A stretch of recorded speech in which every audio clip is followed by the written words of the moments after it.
पडवळची भाजी बनवणार आहोत. त्याकरता पडवळ असे कापून घेतले, त्याच्यामधलं बी आहे संपूर्ण काढून घेतलंय आणि बारीक अशा काप केले, धुवून वगैरे व्यवस्थित केलंय सगळं. आणि त्याकरता लागणारं साहित्य चण्याची डाळ आहे, मुठभर डाळ भिजायला घातली होती 4-5 तास. आणि एक कांदा लसणाचा मसाला 1 चमचा घेतलाय. त्याकरता बारीक एक चिरलेला कांदा घेतलाय, अद्रक लसूणची एक पेस्ट घेतली थोडीशी, चवीपुरतं मीठ घेतलंय आणि बारीक 2 टोमॅटो होते बारीक कापून घेतले, एक मिरची घेतली आणि आपण तेल घेतलं.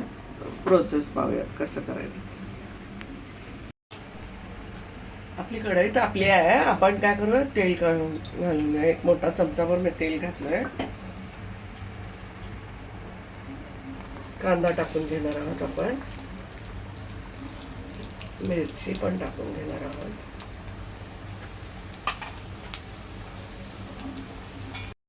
आपण कांदा आणि मिरची परतली आहे थोडीशी.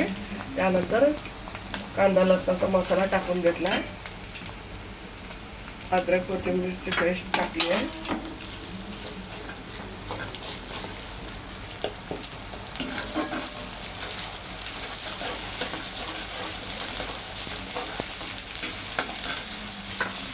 त्यानंतर आपण टोमॅटो टाकू.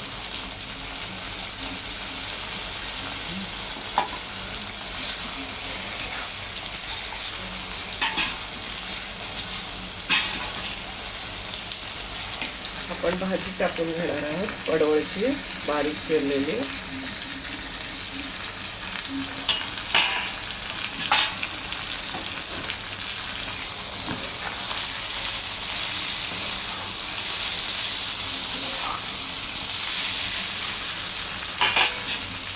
डाळ पण टाकून घेणार आहोत.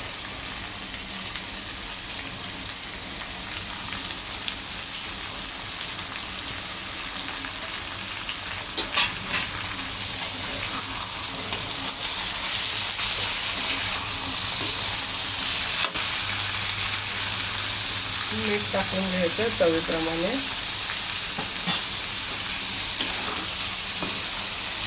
भाजीला व्यवस्थित परतूया. आपण भाजी चांगली परतून घेतली आहे. 10 मिनिटं बारीक गॅसवरती झाकून ठेवणार आहोत. 10 मिनिटाकरता बारीक गॅस करून. आपली भाजी 10 मिनिटं झाली आहे, बारीक गॅसवर ठेवली होती. छान शिजली आहे. याला पाणी न घालता पेडवळला पाणी सुटतंय, त्याच्यामुळे छान शिजून झाली आहे. बारीक गॅसवरती आपण सर्व करून घेणार आहोत. आपली पडवळची भाजी सर्व केलेली आहे. ही भाकरी सोबत, चपाती सोबत, भातासोबतही खाल्लं तरी चालते. मस्त खा, स्वस्त राहा, आनंदित राहा. लाईक करा, शेअर करा, सबस्क्राईब करा. धन्यवाद.